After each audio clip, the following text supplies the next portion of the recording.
Princess in Black takes a vacation.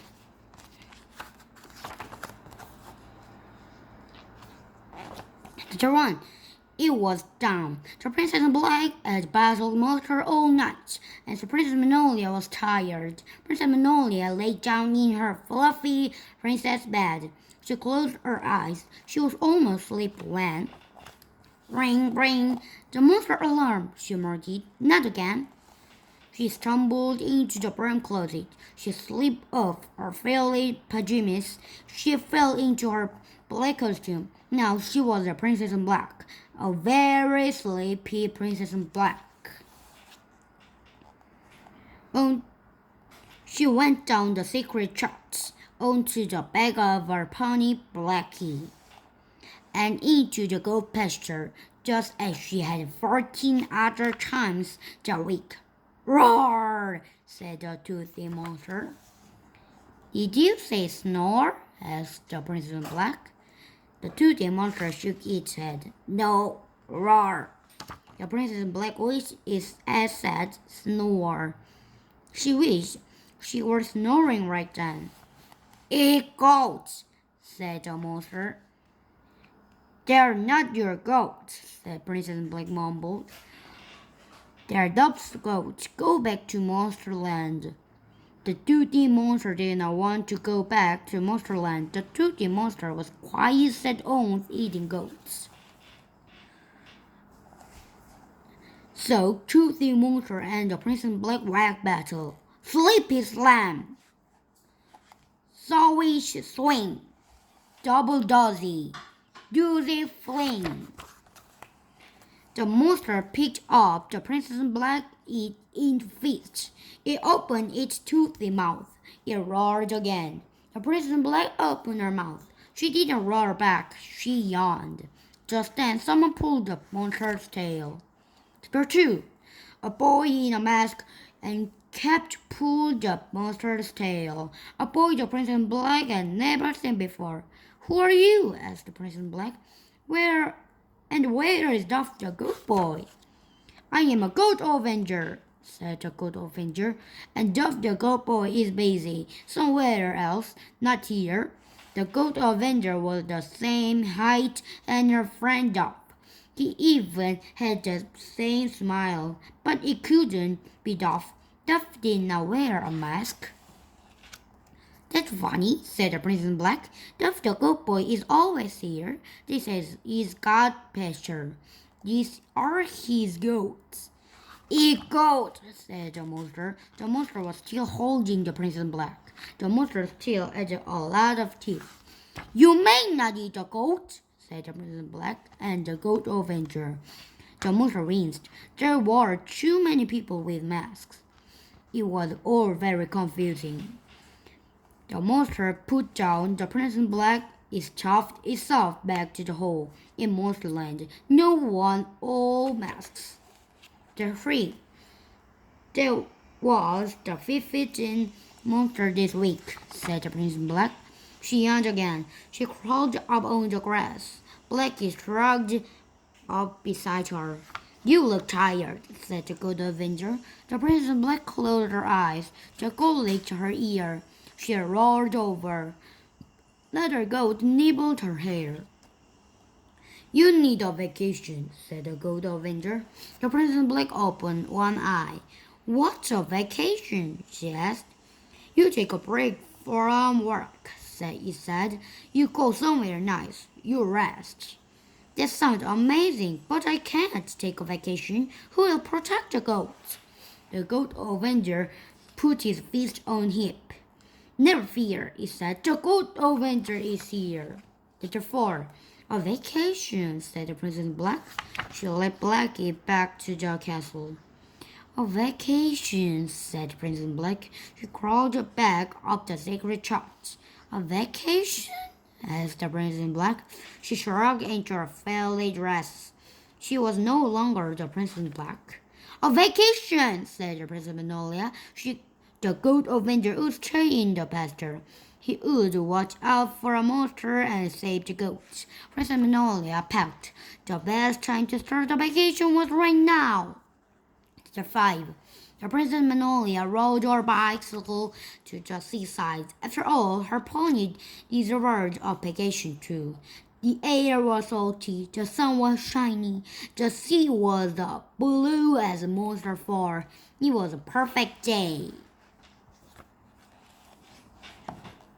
Princess Magnolia lay down in a hammock. She closed her eyes. She was just about to snore when someone said, "Hello, Princess Magnolia." Princess Magnolia opened her eyes. Next to her was a pile of snakes. Beside the snakes was another hammock. On the hammock was a book. Behind the book was Princess Sneezewort. "What a surprise!" said Princess Magnolia in her cheery, sleepy voice.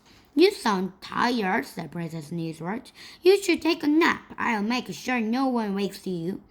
"Thank you, Princess Sneezewort," said Princess Magnolia. "Of course," she said. "That's what princesses are for." Princess Magnolia closed her eyes again. "Later," said Princess Sneezewort, whispered. "We can play tricksters." Princess Magnolia was just about to snore again when she heard a noise. Roar! Princess Magnolia kept her eyes shut. A monster on the perfect beach? Impossible. Princess Magnolia squeezed her eyes shut. Maybe she was already asleep. Maybe she was dreaming. Roar! Princess Magnolia peeked with one eye. A huge head rose out of the water. The head rose out of the water. The head was on a long neck. The neck was attached to a messy body. A sea monster was howling on a perfect beach. "Sorry," said Princess Sneezewort. "I didn't know how to make sure a sea monster didn't wake you." Princess Magnolia didn't know how to make sure a sea monster didn't hurt Princess Sneezewort. Princess Magnolia also less flip-flops. Princess Magnolia stumbled easily. Second-story windows made Princess Magnolia feel woozy. Princess Magnolia could not fight a sea monster.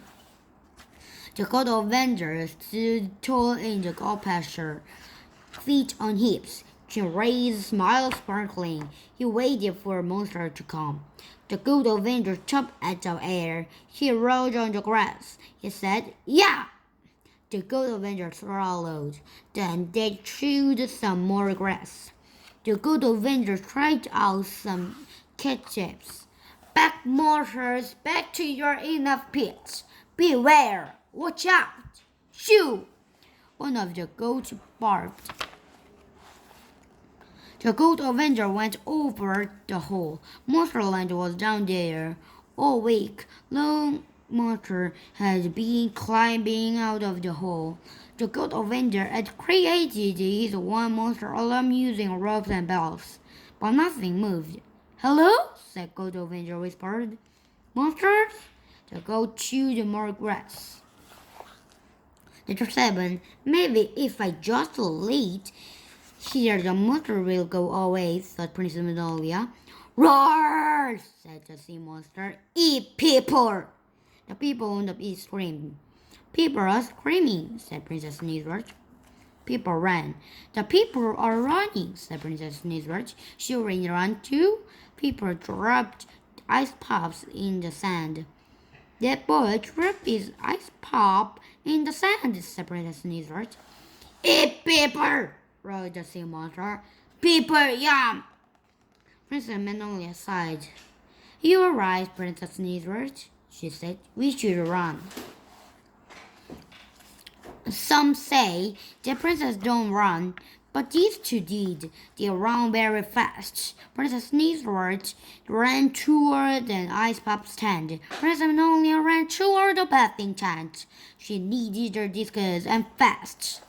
Nobody knew that prim and perfect Princess Magnolia are secretly the Princess in Black, and she had to keep the sea monster from eating people, especially Princess Sneezewort. After all, that's what friends are for.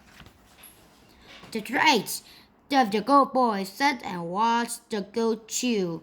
His mouth had itched. His cape was chapped, so he'd taken them off. He wished he'd brought the book. Clang, clang, clang. The monster alarm, said Duff chewed on his mask. He tried to escape. He was no longer the good boy. The good Avenger put his fist on his hips and said, "Ha ha!" Nothing came out of the hole. Clang, clang. The rope on the monster alarm was wiggling. The goat bells were clanging, but there was no monster in sight. Chapter 9. The Princess Black stood on the beach. She said, "Sea monster, you may not eat people." "Roar!" said the sea monster. It chased leaped the water. A wave crashed to shore. "May it can't hear me," she thought. The Princess Black climbed onto the rock. She cupped her hand around her mouth. She said, "Behave, beast!" "Roar!" said the sea monster. It leaped the beach. It barely missed the ice pup's hand. A bird landed on her shoulder. "Squawk!" said the Princess Black. "That means, could you fly me down?" "Squawk, squawk," said the bird. "That means, so sorry, but you are too heavy." "Squawk," said the Princess Black. "That means this was supposed to be a vacation." Chapter 10. The Gold Avenger squinted into the hole, not so much as a tentacle appeared. Then what was setting off the monster alarm? A mystery. The Gold Avenger straightened his mask. He tightened his cape, a little too tight. He loosened his cape. Then he followed the rope back to the tree. A furry creature was caught in the rope. It was flying. It was squeaking. It was a squirrel. Clang, clang. "At last, a monster," said the Gold Avenger. The nearby goat bleated doubtfully. "A squirrel could be a monster," said the Gold Avenger, explaining to the boat. "If you are an acorn," the Gold Avenger filleted the squirrel. It said, "Don't eat any goat." The squirrel squawked. It ran away. Of the fine acorns to Terrazid. The goat said, "Ma." That probably means that they were proud of the Gold Avenger. But the Gold Avenger shrugged. He had his heart set on a rare monster, a scary monster. Chapter 11. The sea monster's tail was long, narrow, and sleek. It reminded the Princess Black of her secret chat. They gave her an idea. If she hadn't been so tired, the sledding would have been a lot of fun. The sea monster's back was soft and sprinkly. Like her metals, she had jumped to get across it. If she hadn't been so tired, the jumping would have been a lot of fun. The sea monster's neck was high as a tower. She had to climb to get up. Exactly, even though she was tired, the climbing was a lot of fun. She wondered about getting a sea monster for a pet, but it would never fit in her mouth. At last, she reached its head. The sea monster tried to bat her off. So the Princess Black and the sea monster wrecked battle. Rapid slip, forehead crash. She slipped down to the heap of its nose. She looked it square in the eyes. "Eat people," said the sea monster. "No," said the Princess Black. "You may not eat the people." The sea monster could hear her now. It frowned. "No?" "No," she said. The sea monster sniffed. Its neck dropped. Its tail sagged. You could eat fish," said Princess Black. The sea monster straight up. "Yes," it said. "Eat fish." The monster jumped back into the sea. The Princess Black had no choice but to follow. Chapter 20. The Gold Avenger swung in her hammock. He slipped the lemonade. He read a comic book. The squirrel hopped on his shoulder. The good avenger shared his lemonade. It was a good day. Clang, clang, clang. Probably another squirrel, said the good avenger. He stood and turned around. An acorn-shaped monster with one eye, huge eye, looked beside the hole. Ah! Said the good avenger. Roar! Said the acorn-shaped monster. Squirrel! Said the good avenger. Parasite the acorn! Squawk! Said the squirrel. Ah! Said the acorn-shaped monster. It leaped back into the hole. The good avenger put his fist on the hips. He had done it. After all, he had saved the squirrel, and the squirrel had scared away the good monster. Thanks to him, the good were safe. And somewhere, thanks to him, the Princess Black was having a vacation. Chapter 13. The sea monster plunged into the water. The ocean rose up. A wave formed, and the Princess Black was on top of it. The water waste and waves are discussed. The wave rolled her to an island. It dumped her on the shore. Princess Magnolia looked around. The island was tiny, nothing for miles. No screaming people, no howling goats, and no monster. It was perfect. The Princess Magnolia crawled up in the shade of the coconut tree. Vacation, she said. She closed her eyes. She said snore, and then she did just that.